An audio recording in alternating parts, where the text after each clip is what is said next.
32. Authority and Law. Patrick J. Buchanan has observed, "Our political and social quarrels now partake of the savagery of religious wars because, at bottom, they are religious wars. The most divisive issues in American politics are now about our warring concepts of right and wrong, or good and evil. In a way the Kerner Commission never predicted, we have indeed become two nations." This conflict is basic to the crises in American life since 1950.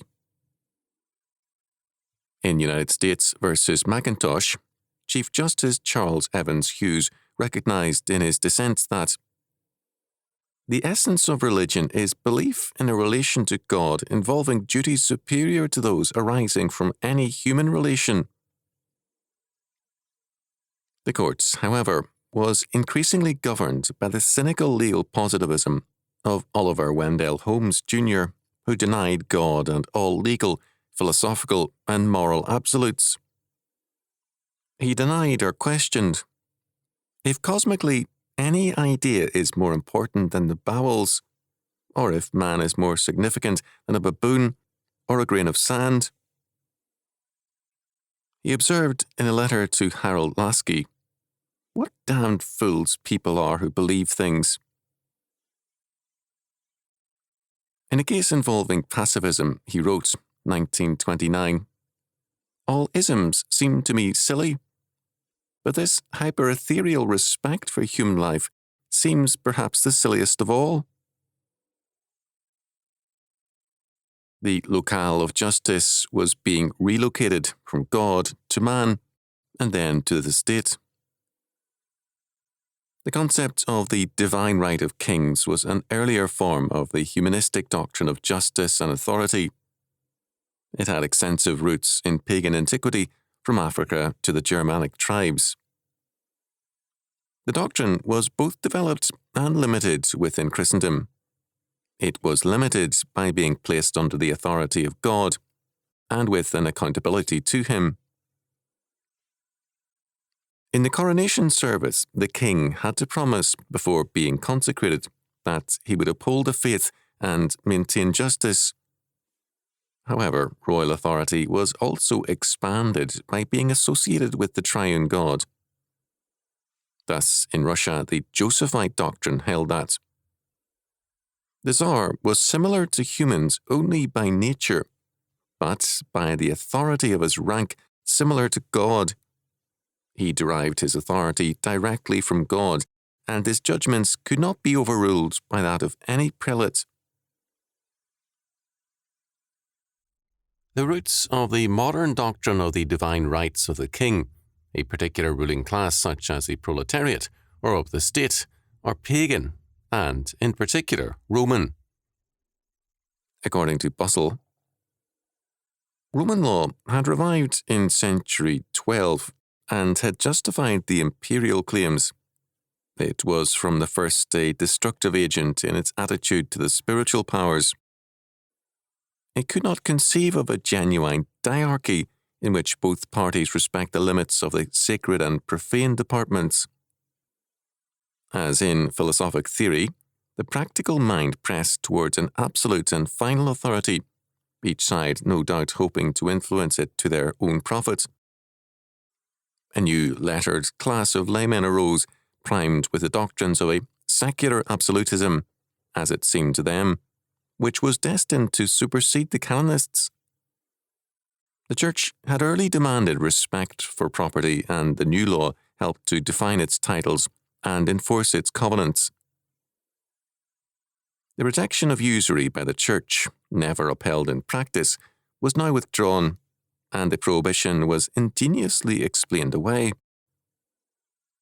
This not only removed prejudice against trading enterprise, but also restored the self-respect of the merchant community, now recognized as following an honorable and dignified calling. Respect now came from humanistic justifications, not from faithfulness to God and his law word.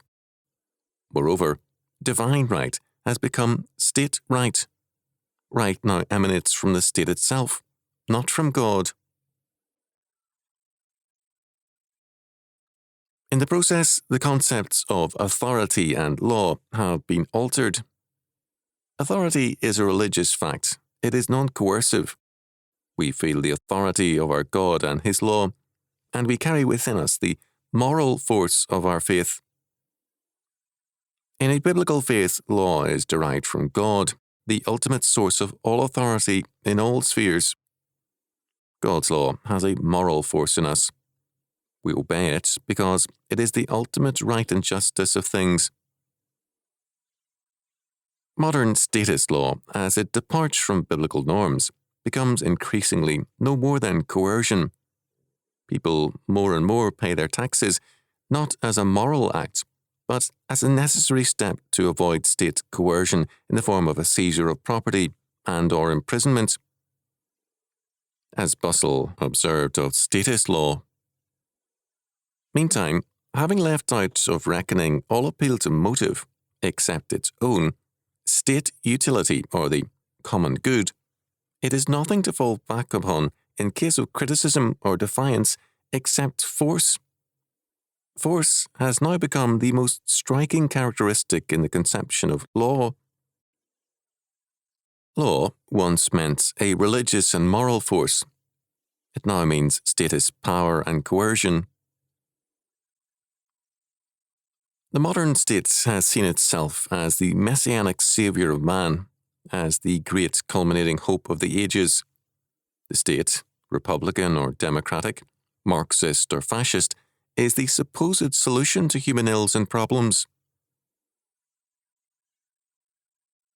In the 17th century, Henry Martyn opposed monarchy, observing aptly, "I do not think one man wise enough to govern us all."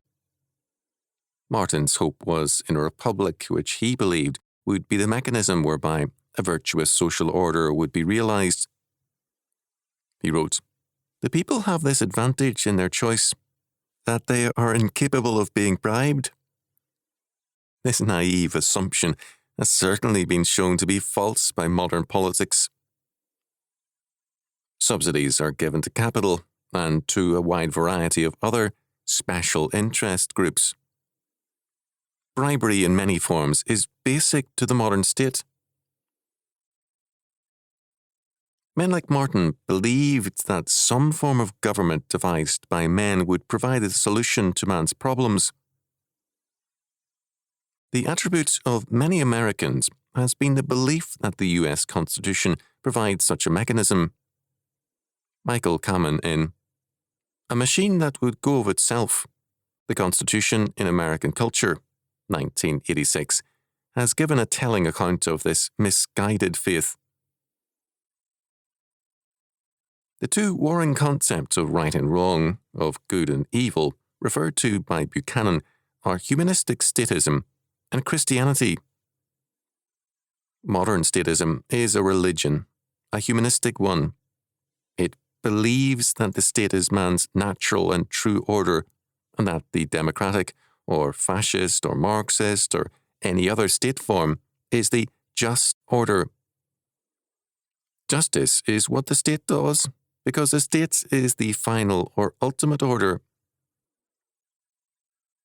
Statist law, however, is incomprehensible law because it is so voluminous. With laws and bureaucratic regulations having the force of law equaling a large library each year, no man can begin to know or comprehend the laws which govern his life and which can imprison him or confiscate his property. The law is beyond his grasp. Because of this, the law is not and cannot be a moral force in his life.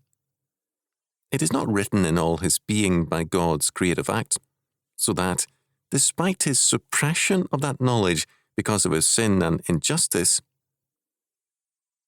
the invisible things of him from the creation of the world are clearly seen, being understood by the things that are made, even his eternal power and Godhead, so that they are without excuse. Romans chapter 1, verse 20. To deny God is to deny justice. In the modern state, justice is an accident occasioned by relics and memories of God's law. It is progressively replaced by coercion. Law is thus no longer justice, it is coercion. More than a few sociologists no longer see law as the necessary arm of the state. It is being replaced by psychotherapy and the therapeutic state. In such thinking, health, or justice, means conformity to the social norms dictated by the state, and any social deviance requires coercive rehabilitation. The psychiatric hospitals for dissidents in the Soviet Union are a logical outgrowth of this faith. Statist law, however, lacking moral force, leads to the rapid deterioration of social order, the demoralization of society, the rise of delinquency, promiscuity, drug use, alcoholism, violence, perversions, and more give evidence of the fact that the substitution of state coercion for the biblical doctrines of authority and law leads to the shift from moral force to brutalized force, and to the decline and disappearance of justice.